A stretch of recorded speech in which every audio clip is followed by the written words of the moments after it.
Assalamualaikum warahmatullahi wabarakatuh.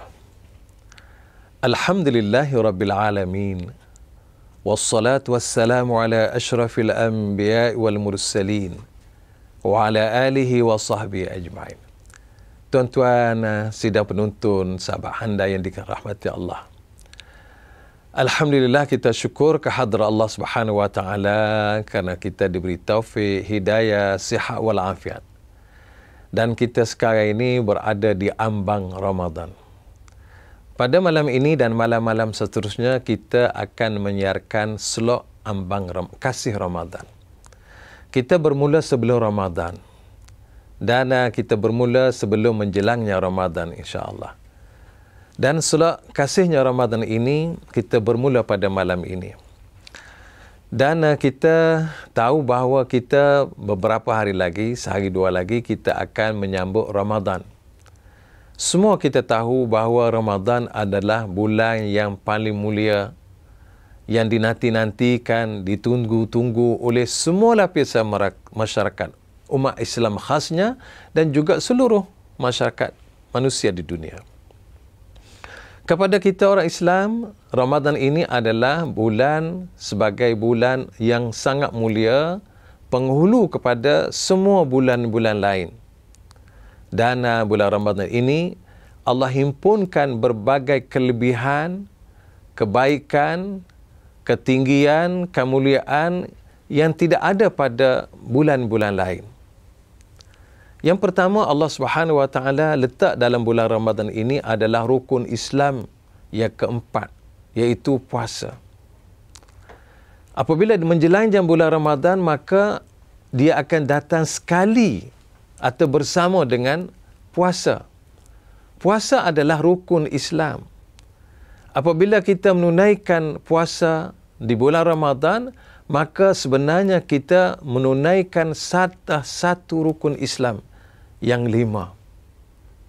Itu adalah besar, mulia. Kalau kita umat Islam semua melaksanakan puasa pada bulan Ramadan ini, maka kita semuanya berpakat bersatu untuk melaksanakan Islam dalam hidup kita melalui kita hidup pribadi dan bermasyarakat. Pribadi maksudnya setiap orang akan berpuasa, iaitu orang yang telah cukup syaratnya orang berpuasa, iaitu dia melaksanakan Islam di atas dirinya sendiri, dia menunaikan Islam mengikut keupayaannya. Dan dia juga melaksanakan Islam dengan masyarakat, iaitu dia berpakat sama-sama dengan umat Islam yang lain untuk melaksanakan Islam di dalam amalan berpuasa.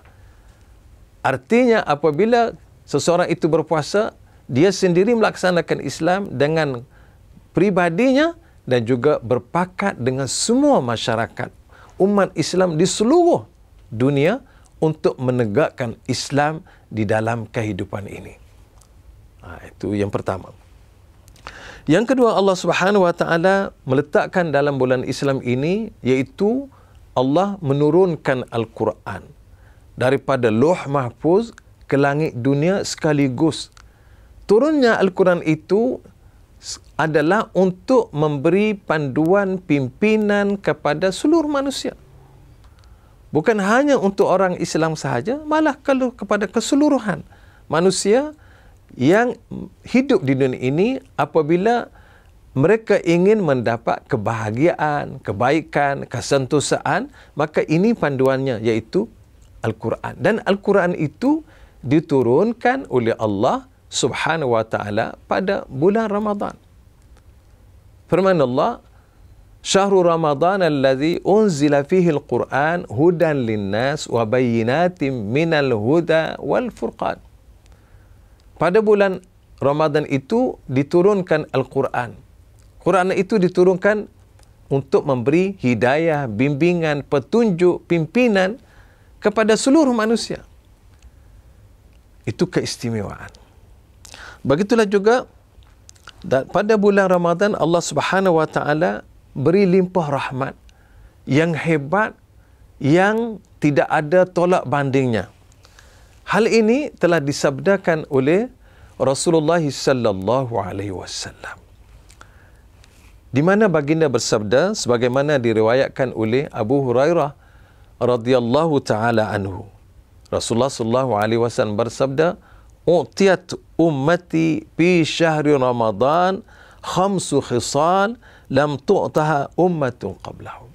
Pada bulan Ramadan ini Allah anugerahkan kepada umat ini, iaitu umat Nabi Muhammad sallallahu alaihi wasallam, 5 perkara di mana 5 perkara ini tidak pernah diberikan kepada mana-mana umat sebelum umat Muhammad sallallahu alaihi wasallam. Yang pertama, khulufu famis shaim atyabu indallahi min rihil misk. Berubahnya bauan mulut orang berpuasa lebih harum kepada Allah daripada bau kasturi kepada manusia. Pertama. Kedua, watastaghfira lahumul malaikatu hatta yuftiru. Para malaikat memohon keampunan dengan Allah kepada orang yang berpuasa sehingga mereka berbuka puasa. Yang ketiga, wa yuzayyinullahu azza wa jal kulla yawmin jannatahu thumma yaqul yushiku ibadiyas salihun an yalqu anhu al-mu'nata wal adha wa yasiru ilai. Yang bermaksud Allah Subhanahu wa taala menghiaskan surganya pada setiap hari. Kemudian Allah berfirman kepada surganya, hamba-Ku yang saleh hampir selesai menunaikan tanggungjawab mereka dan mereka akan masuk beradu di dalam surga. Keempat, wa tuspadu fihi maraddatul jin fala yakhlisuna fihi ila ma kanu yakhlisuna ilaihi fi ghairihi. Pada bulan Ramadan Allah belenggu jin-jin yang mengganggu manusia pada bulan-bulan lainnya, dan mereka tidak akan dapat berbuat keburukan menggoda manusia pada bulan Ramadan ini sebagaimana mereka lakukan pada bulan-bulan lainnya. Dan yang kelima, Allah Subhanahu wa taala wa yaghfir lahum fi akhir lailatin. Allah mengampunkan kepada semua orang yang berpuasa pada akhir setiap malam. Lalu para sahabat bertanya, "Ya Rasulullah, ayya lailatul qadar?" Adakah malam yang diampun itu malam al-qadar? Baginda menjawab, "La, walakinnal 'amil innama yuwaffa ajruhu idza qada 'amalah." Seseorang itu akan diberi ganjarannya apabila selesai kerjanya. Maksudnya, Allah mengampun kepada setiap hamba-Nya setiap malam. Bukan malam Lailatul Qadar sahaja, setiap malam. Malam dia berpuasa. Sebab seseorang itu apabila dia berpuasa, maka akhirnya diakhiri dengan malam. Dia berpuasa pada siang, bermula daripada fajar sampai maghrib, itu puasa, dan amalannya sampai bila? Sampai akhir malam. Maka besok paginya akan mula dengan hari baru. Maka setiap akhir malam itu Allah mengampun dosa-dosa sekalian hamba-Nya yang berpuasa. Itu kelebihan. Ada 5 kelebihan yang Allah Subhanahu wa taala berikan pada bulan puasa ini yang tidak ada pada bulan-bulan lain. Kemudian Allah Subhanahu wa taala juga menyebut kelebihan bulan puasa ini. Daripada Nabi sallallahu alaihi wasallam menyebut, kullu amali bini Adam lahu al-hasanatu bi asyri amsalha ila 700 dha'fin. Qala Allah Ta'ala illa as-siyam fa innahu li wa ana ajzi bih. Taraka syahwatahu wa ta'amahu wa syarabahu min ajli lis-saimi farhatun inda fatrih wa farhatun inda liqa'ih.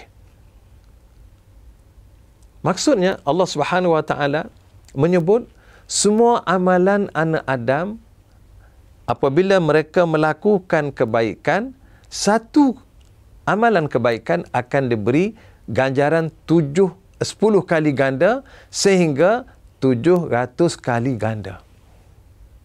Satu amalan baik, Allah Subhanahu wa taala beri gandaan Bukan 1 bagi 1, tak.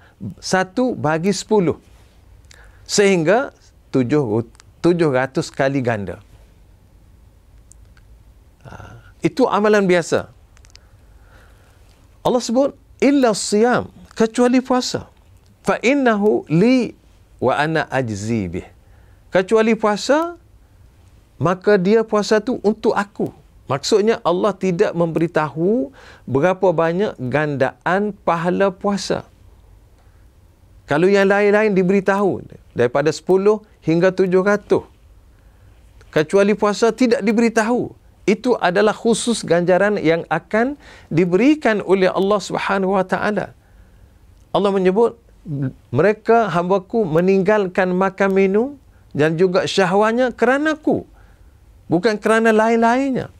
Kerana itu ini adalah khusus dan spesial yang Allah akan berikan ganjaran kepada hamba-Nya yang berpuasa. Dan orang yang berpuasa itu diberi kegembiraan, 2 kegembiraan. Gembira kerana berbukanya, gembira kerana berjumpa dengan Allah Subhanahu Wa Taala. Ini kelebihan, kebesaran bulan Ramadan, yang pada bulan Ramadan itu Allah Subhanahu Wa Taala mensyariatkan puasa. Tuan-tuan sekalian, kita tengok lagi kelebihan yang ada dalam bulan puasa ini. Antara lainnya ialah puasa itu jundah. Junnah itu adalah perisai. Perisai seseorang hamba apabila dia melakukan puasa tidak akan jatuh ke dalam neraka. Itu adalah ganjaran yang telah diberikan oleh Allah Subhanahu Wa Taala dan dijanjikan olehnya sebagaimana sabda Rasulullah sallallahu alaihi wasallam. Maksud junnah itu ialah penghalang, benteng daripada perkara-perkara buruk. Dan junnah itu juga ialah apabila orang berpuasa, mereka tidak melakukan perkara-perkara yang tidak baik. Di segi ucapannya, di segi perbuatannya, apalagi akidah dan i'tiqadnya. Mereka akan bersihkan semua perkara-perkara yang tidak baik daripada hidupnya. Apabila orang tidak melakukan perbuatan-perbuatan buruk, sama ada ucapan atau perkataan atau perbuatan, maka dia telah bersih diri daripada perkara buruk dan dengan sendirinya dia akan terhindar atau jauh daripada kemurkaan Allah. Dan apabila Allah tidak murka, maka ia adalah akan diberi satu ganjaran yang besar, iaitu syurga yang dijanjikan. Kemudian Allah Subhanahu Wa Taala, daripada hadis tadi, Allah Subhanahu Wa Taala menceritakan dia memilih as-siyam atau puasa itu daripada semua amalan-amalan lain sehingga melebihi kedudukan yang lain. Dan Allah Subhanahu Wa Taala menyebut dia akan menggandakan amalan itu. Menurut Ibnu Uyainah, Allah memilih ini ialah apabila hari kiamat semua orang akan dihisab dengan amalan dia, dihisab oleh Allah Subhanahu Wa Taala dan akan dibayar dengan kezaliman yang tidak buat dengan amalan dia. Sehingga puasa ini Allah Subhanahu Wa Taala akan menanggung puasanya, akan menyimpan puasanya, di mana Allah Subhanahu Wa Taala akan memasukkan puasanya itu, dengan puasa itu ke dalam syurga. Ini bermaksud tuan-tuan, semua amalan lain, kalau sekiranya seseorang itu melakukan keburukan terhadap orang lain atau melakukan kesilapan, maka diambil amalan pahala itu dibayar kepada orang yang dia melakukan keburukan. Namun puasa Allah simpan. Allah simpan amalan puasa itu dan kekal bersama seseorang, dan Allah akan memasukkan seseorang itu dengan amal puasanya. Ini kebesaran. Kemudian Allah Subhanahu Wa Taala menggandakan amalan puasa itu dengan ganda yang sangat hebat.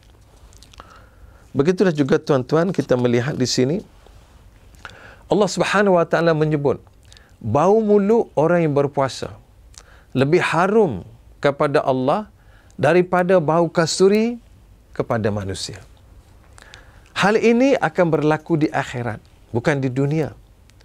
Di dunia orang tak sedap bau mulut orang berpuasa. Dia berubah.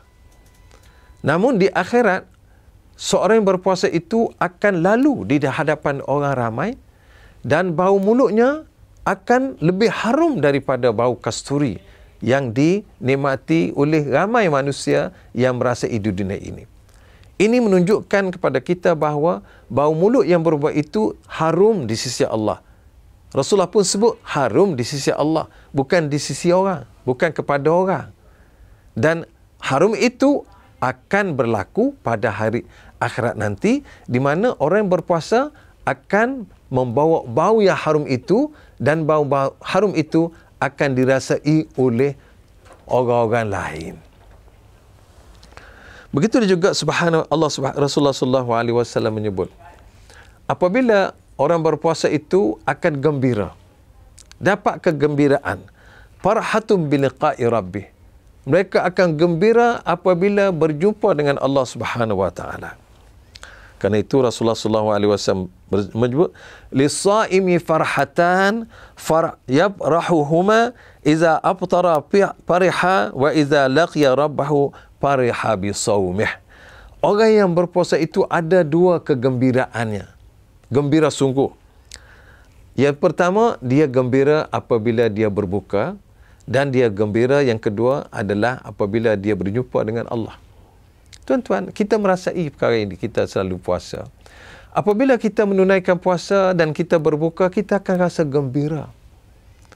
Kita rasa syukur kepada Allah Subhanahu wa taala kerana kita dapat melaksanakan tugas dengan baik dan sempurna untuk mengabdikan diri pada Allah Subhanahu wa taala. Kita gembira. Dan kenapa tidak gembira, tuan-tuan? Rasulullah SAW menyebut, yang bermaksud dalam hadisnya, sesiapa yang berpuasa kerana Allah fisabilillah satu hari, ba'adallahu bainahu wa bainan nari sab'ina kharifah. Allah jauhkan dirinya daripada neraka selama 70 tahun. Puasa sehari di jalan Allah, kerana Allah, maka Allah jauhkan seseorang itu daripada neraka selama 70 tahun. Bayangkan, tuan-tuan. Kalau puasa dua hari, 114 tahun. Dan begitulah seterusnya. Ini ganjaran orang yang melakukan puasa. Ganjaran yang sangat besar, yang tidak terhitung banyaknya. Yang kita tidak boleh nak jangkau kehebatannya, kebaikannya. Kerana itulah orang yang berpuasa itu, dia meninggalkan amalan-amalan buruk, nafsunya, makan minumnya, tidak lain tidak bukan hanyalah kerana Allah. Dan apabila seseorang itu melakukan hanya kerana Allah, maka Allah beri limpah kurnia yang tidak terhingga besarnya, yang tidak dapat digambarkan oleh minda kita, perasaan kita, pikiran kita. Alhamdulillah.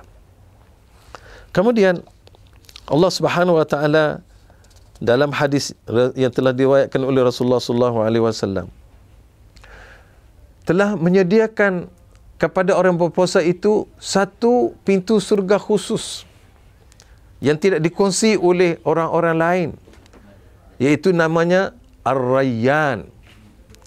Ar-Rayyan, sebagaimana sabda Rasulullah SAW, inna fil jannati baban yuqalu lahu Ar-Rayyan yadkhulu minhu as-saimun yaumal qiyamah la yadkhulu minhu ahadun ghairuhum yuqal aina as-saimun fayaqumun la yadkhulu minhu ahadun ghairuhum fa idza dakhalu ughliqa falam yadkhul minhu ahadun.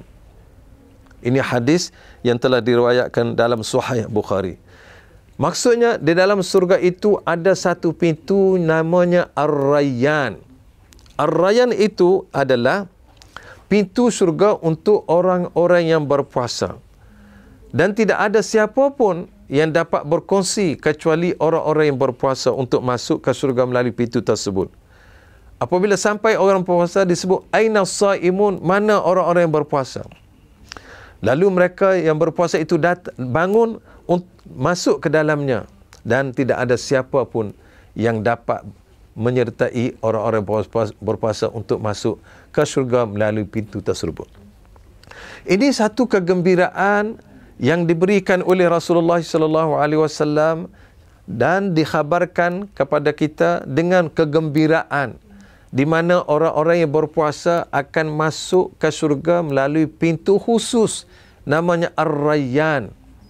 Dan berbahagialah tuan-tuan. Ambillah peluang ini untuk kita berpuasa dengan sepenuhnya, sepenuh hati, sepenuh jiwa, sepenuh rasa.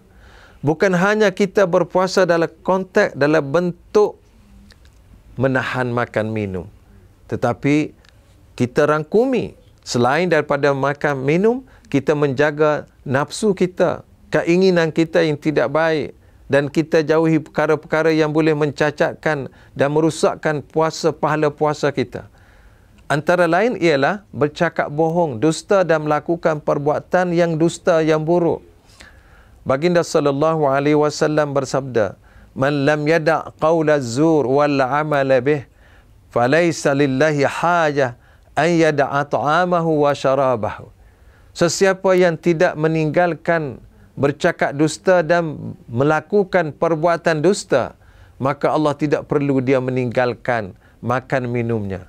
Maksudnya, apabila orang-orang melakukan perbuatan yang tidak baik atau bercakap yang tidak baik, maka tidak ada apa-apa hasil pahalanya walaupun dia telah menahan lapar dan dahaga, tidak makan dan tidak minum. Tuan-tuan, cakap dusta ni bukan adalah banyak. Berbohong cakap dusta, mengumpat cakap dusta, mencaci cakap dusta, termasuk dalam dusta. Iaitu dusta ni ialah perkara yang tidak benar, yang tidak baik, yang dilarang oleh Allah Subhanahu Wa Taala. Kerana itu, dalam kita berpuasa, kita perlu menahan diri kita daripada melakukan perbuatan-perbuatan yang boleh menghilangkan pahala puasa. Begitulah juga perbuatan. Tadi percakapan, ucapan, perbuatan. Seperti kita melakukan dusta di segi perbuatan. Yang kita tidak berhak, kita kata kita berhak. Yang tidak punya kita, kita kata yang kita punya. Sebagai contoh, kalau saya boleh buat, seperti kita kerja lebih masa atau bekerja overtime. Kita rasa kita catat masa tak betul. Kalau kita pergi sejam, kita catat 2 jam. Tak betul. Itu berdusta di segi perbuatan. Dan macam-macam lagi. Termasuklah rishwah. Itu amalan. Berdusta. Amalan dusta. Amalan yang tidak betul. Dan macam-macam lagi yang berkaitan. Ataupun hak orang kita mengaku hak kita. Harta orang kita mengaku hak kita. Tanah orang kita kata tanah kita. Itu perbuatan. Ini dusta. Dan apabila berdusta, maka kalau seseorang itu dia berpuasa, dia melakukan perbuatan dusta atau bercakap dusta, maka pahala puasanya adalah sia-sia. Begitulah juga puasa ini adalah melahirkan orang yang bertakwa. Puncak kepada puasa. Sebagaimana firman Allah Subhanahu Wa Taala di dalam Al-Quran, firman Allah menyebut, "Ya ayyuhallazina amanu kutiba alaikumus siyamu kama kutiba alal ladzina min qablikum la'allakum tattaqun."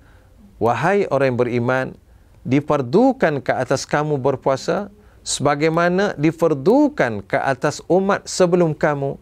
Mudah-mudahan dengan puasa itu kamu akan lahir sebagai orang yang bertakwa. Jadi kemuncak daripada amalan puasa itu adalah untuk melahir orang yang bertakwa.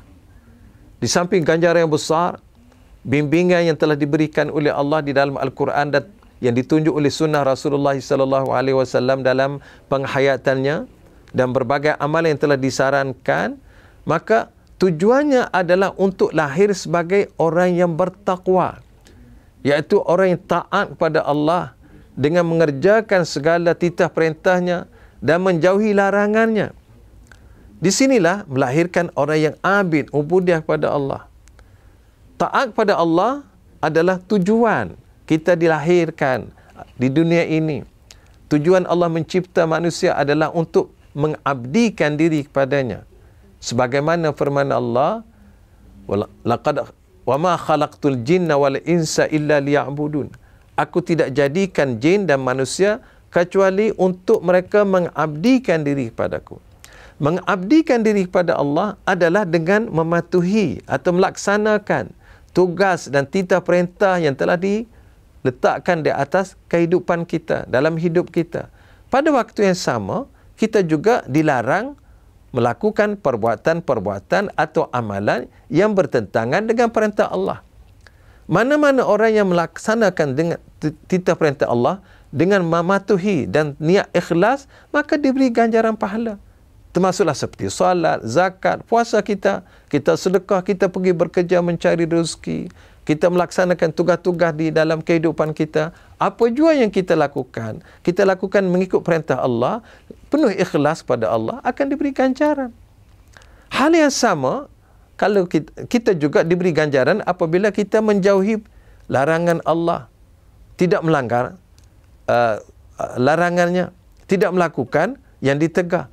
Apabila kita tidak melakukan yang ditegah dengan patuh pada Allah, taat kepadanya dengan sepenuh hati, sepenuh jiwa, sebagai seorang hamba, kita juga diberi ganjaran sebagaimana kita melakukan yang kita diperintahkan oleh Allah Subhanahu Wa Taala. Kerana itu tuan-tuan, apabila kita berada di ambang Ramadan, sehari lagi atau sehari dua lagi kita akan menyambut Ramadan, maka kita kena tahu kelebihan kemuliaan Ramadan yang telah ditentukan oleh Allah Subhanahu Wa Taala dan diceritakan dalam Al-Quran dan Sunnah, dan kita perlu memahami Ramadan itu, dan begitu juga kita perlu mempelajari bagaimana kita menyambut Ramadan. Bagaimana kita menyambut Ramadan dan bagaimana kita melaksanakan ibadah puasa. Hal-hal seperti ini perlu kita amati agar puasa yang kita akan sambut nanti, akan kita lakukan nanti, akan kita jalankan nanti, puasa yang betul sebagaimana yang dibawa oleh Rasulullah SAW dan diterima oleh Allah Subhanahu Wa Taala. Kerana Allah hanya akan menerima amalan apabila kita lakukan dengan niat ikhlas kepada Allah Subhanahu Wa Taala, menjunjung titah perintahnya dan mengikut cara yang telah diajar, ditunjuk oleh Rasulullah sallallahu alaihi wasallam. Tuan-tuan, setakat ini dulu pada malam ini, dan insya-Allah kita akan bersambung pada malam besok bagaimana persediaan kita untuk menyambut Ramadan agar Ramadan kita pada tahun ini akan menjadi Ramadan yang terbaik dan jadi yang terbaik di sisi Allah Subhanahu Wa Taala. Sekian dulu yang baik daripada Allah. Kalau ada salah silap, kita sama-sama memohon keampunan daripadanya jua. Wallahu alam. Wassalamualaikum warahmatullahi wabarakatuh.